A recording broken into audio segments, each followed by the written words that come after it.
So I use sound, the cues from the cane, cues from the dog, what I feel under my feet, and what I can touch with my hands. So keep that in mind as you're looking at these clips and we go through them. The first one, I'll set up just a little bit, it's at Vermont and K. So I'm crossing two streets, first Vermont and then K. This is an intersection that's right next to my office, and I cross it every day, probably about twice a day. And so I'm very familiar with it, and we're going to show you two pieces of it. The first clip is going to be me crossing it using Farlow, and then we're going to do it again with me using the cane.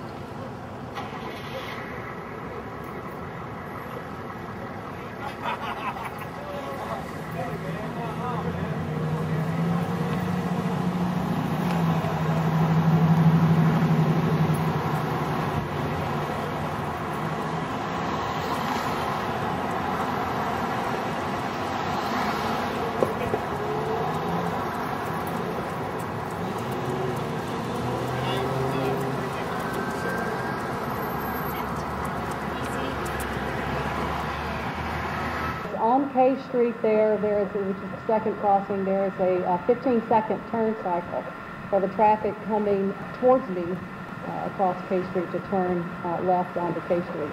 So what I do is I stop there and I listen for when the traffic on K Street stops, and then when the sound of the first vehicle starting to accelerate from across the street coming towards me, and I count out 15 seconds. And then give the forward command or start crossing at that point.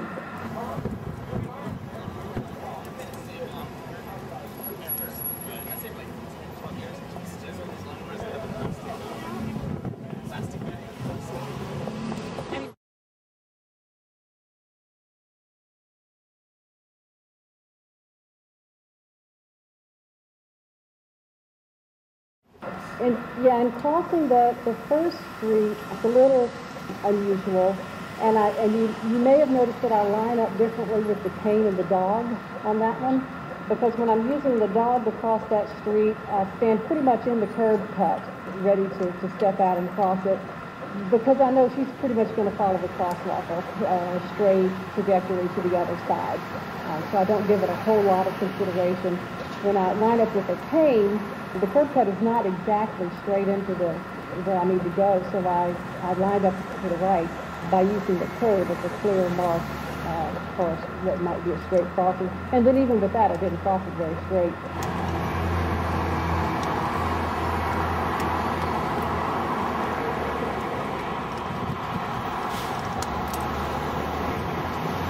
It's a little harder to judge it from in the direction that I was crossing than it is if I'm already on the park side and I'm going across. And it depends on the noise level as to whether or not I actually catch the timing of that correctly. And so it's not at all uncommon for me to miss the cycle.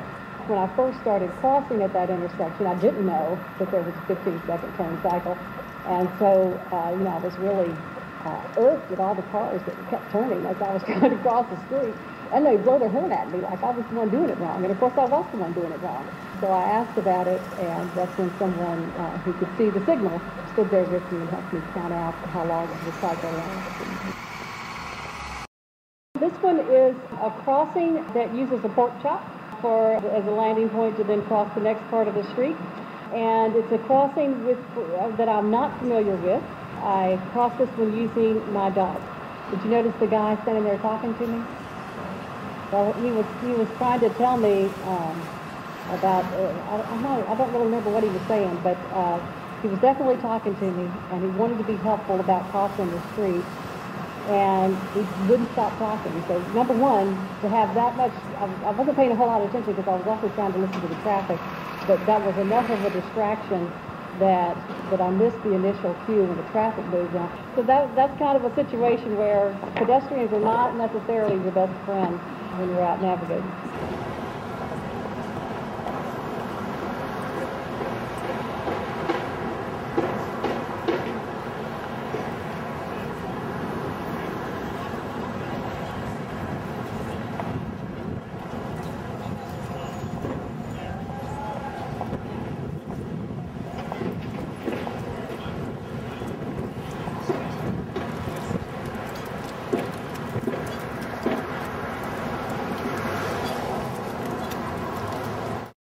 The next one is a mid-block bus stop. It's finding us, a lot of bus stops are located in the middle of the block, and one of the wayfinding terrors is how to find the bus stop. You know it's between Street A and Street B, and it's in mid-block somewhere, but how do you find it? So this is finding a mid-block bus stop.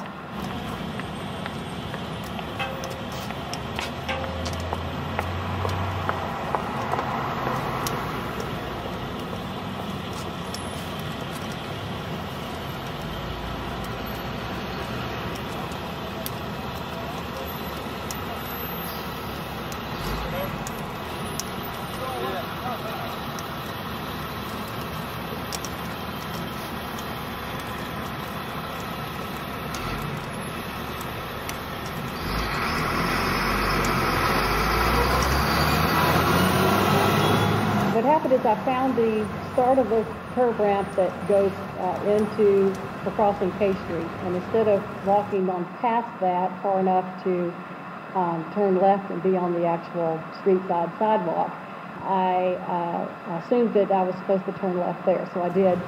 And I did know that there was a park. And so when I turned left into it, once I got there, I realized that, number one, the traffic sound on the street was too far away for me to actually be on the sidewalk.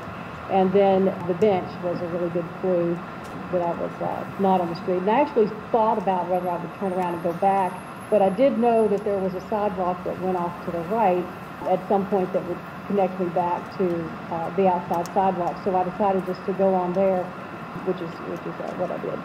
And it's also the reason why I hugged that edge, even though there was a couple of benches that kind of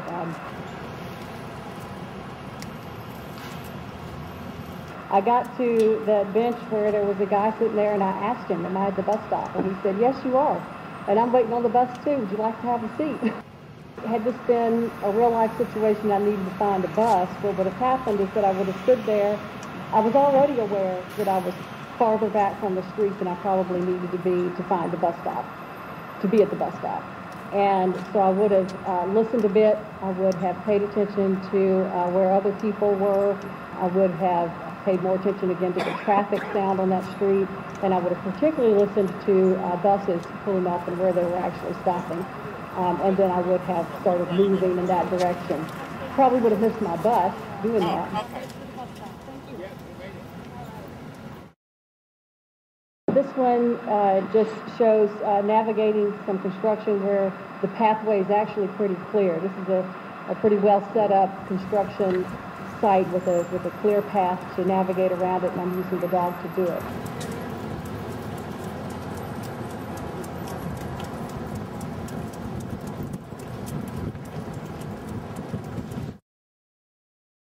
So the next clip is going to show construction that I'm trying to navigate with a cane. It's a little more complex.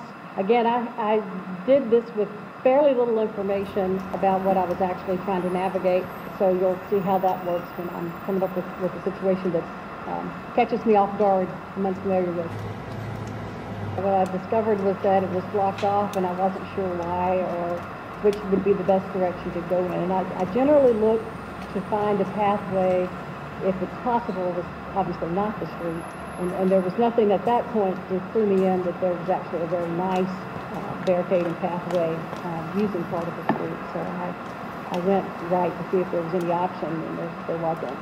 One of the things that helps to make orientation work is not losing your direction.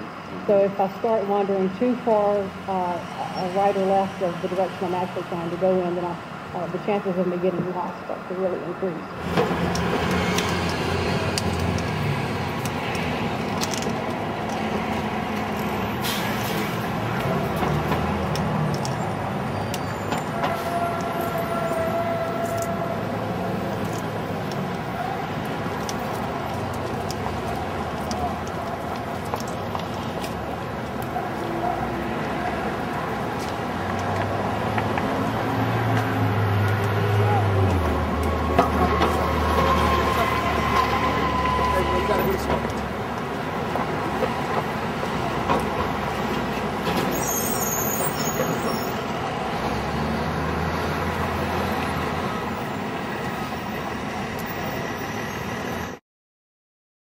This one is going to show you some of the wide radius corners that John was talking about earlier that you find in a suburban area.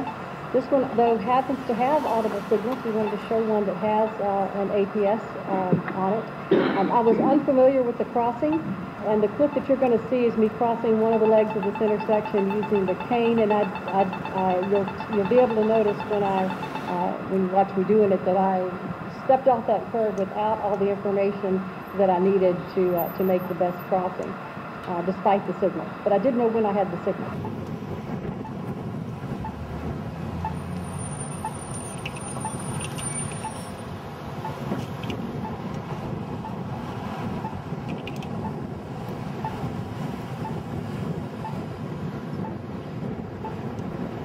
And I didn't know that it was offset a bit.